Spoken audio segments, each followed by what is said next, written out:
नमस्कार दोस्तों, दीप गुरुकुलम में आपका हार्दिक स्वागत है। तो दोस्तों, आज के विषय में हम चर्चा करने वाले हैं छाछ के बारे में।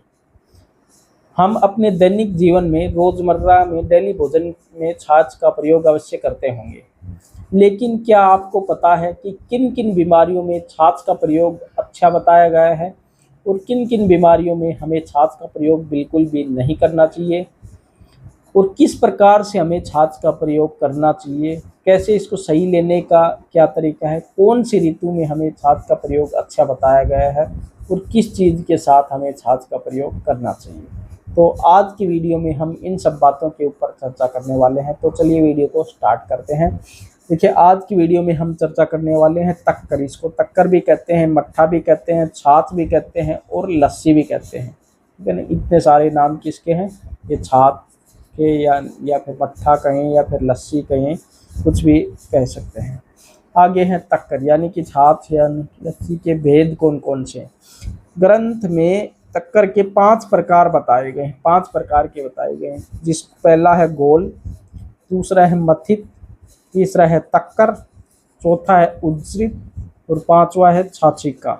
ठीक है, ये 5 प्रकार बताए गए हैं लस्सी के। आगे है बिना जल मिलाए, दही को मथने से घोल बनता है। जो 5 प्रकार बताए गए हैं, अब उनके विषय में ये वर्णन किया गया है कि जब बिना जल मिलाए दही को हम मथते हैं तो वह क्या बनता है, वह बनता है घोल। तो यह तो होगा इसका पहला प्रकार।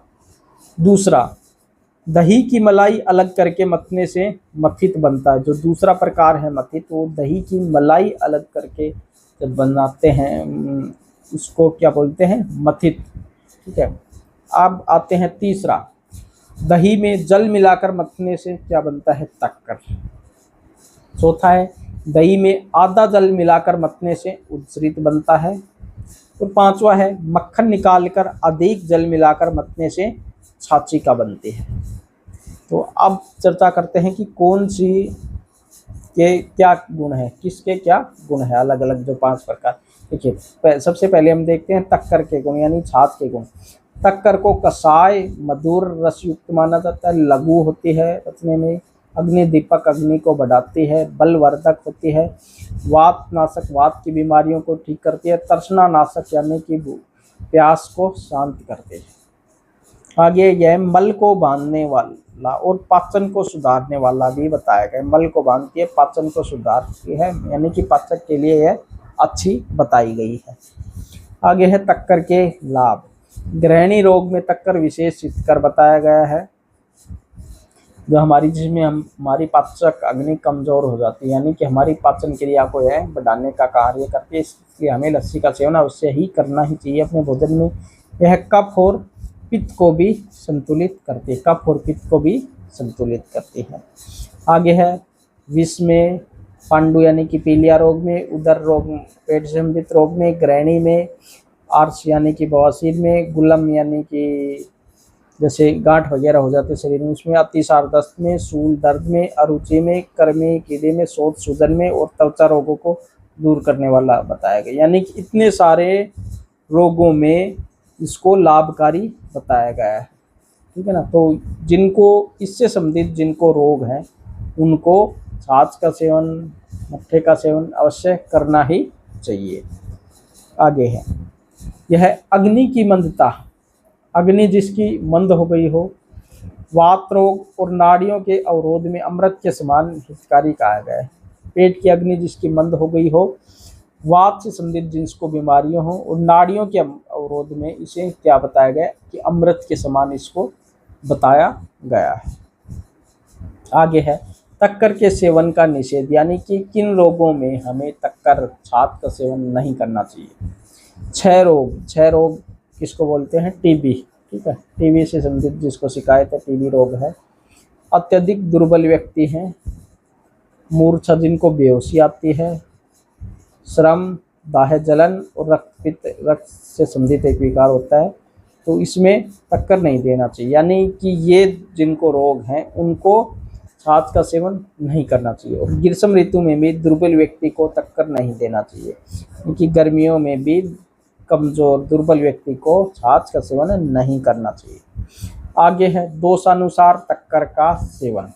देखो वात की अधिकता में अम्ल रस युक्त तक्कर हितकर है, यानी कि जिसके शरीर में वात की भी बढ़ रखा है, वात की बीमारियां हैं, तो उसमें अम्ल रस युक्त तो तक्कर मिलाकर के सेवन करना चाहिए। पित्त की अधिकता में मधुर रस युक्त, मधुर रस के साथ में मतलब यानी कि वात की अधिकता में तो अम्ल रस के साथ में इसका सेवन करना चाहिए, और जिनको पित्त से संबंधित बीमारियां हैं उसको मधुर रस के साथ इसका सेवन करना चाहिए, और जिनको कफ से संबंधित बीमारियां हैं उनको सौंठ, पीपली और मरीच यानी मिर्च मिलाकर तक्कर का सेवन करना चाहिए। वात की अधिकता में अम्ल रस के साथ, पित्त की अधिकता में मधुर रस के साथ, और कफ की अधिकता में सौंठ, पीपल और मिर्च के साथ। आगे है गोल के गुण। गोल में अभी जो 5 प्रकार आपको बताए गए थे, गोल में यदि शक्कर मिलाई जाए तो वह रसाल के समान वात, पित्त नाशक और बलदायक बताया गया है। वात, पित्त, रसाल क्या होता है भाई? रसाल होता है शरीर को बल देने वाले, दांतों को पोषण देने वाला, मतलब एक उपयोगी बढ़िया द्रव्य को हम क्या कहते हैं? रसाल, जिसके काफ़ी सारे वात पित्त को शांत करता है, तो काफ़ी चीज़ें इसको बताई गई है, मतलब एक द्रव्य होता है तो उसको हम बोलते हैं रसाल। ठीक है, ये पोषण प्रदान करता है, वात पित्त को शांत करता है, दांतों को बल देता है, तो उसको बोलते हैं हम रसाल। तो घोल में यदि शक्कर मिलाकर पिलाई जाए, शक्कर मिलाई जाए तो वह रसाल के समान वात, पित्त नाशक और बलदायक बताया गया है। और यदि सेंधा नमक मिलाकर सेवन करने से यह अतिसार और अर्श को दूर करने वाला बताया गया है।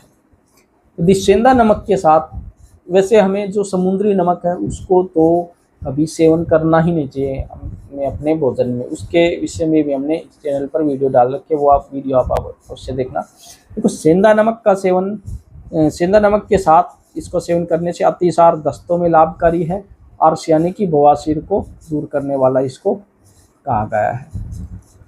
आगे है उद्धृत और छाछी का जो प्रकार बताए गए ना, उद्धृत को कफकारक और बलवर्धक बताया गया है। कफकारक, कफ की बीमारी वाले को इसका सेवन नहीं करना चाहिए, और छाछिका को शीतल, ठंडा, लघु, हल्की और वातनाशक बताया गया है। ठीक है ना, छाछिका को ये गुण है।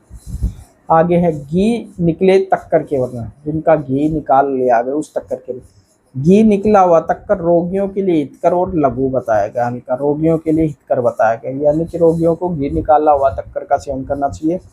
और जिस तक्कर में घी न निकाला गया हो वह गुरु और कफकारक होता है, यानी कि यदि घी निकाल लिया जाए तक्कर में से तो वह हितकर और लघु होता है, रोगियों के लिए, जिनको कोई भी बीमारी उनके लिए अच्छा है। और जिस तक्कर में घी न निकाला गया वह गुरु भारी होता है और कफ की बीमारियों को बढ़ाने देती है।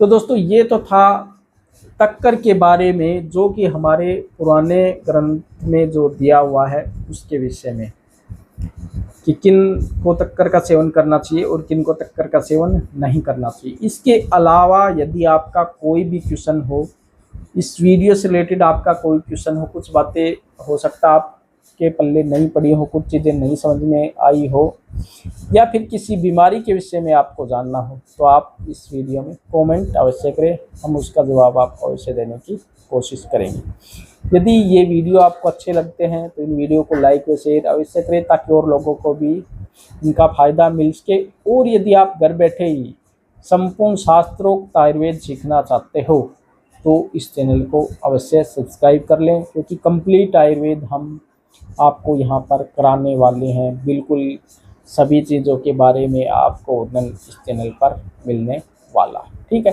तो मिलते हैं अगले वीडियो में कुछ नई जानकारियों के साथ, तब तक बने रहिएगा हमारे साथ। जय हिंद, वंदे मातरम।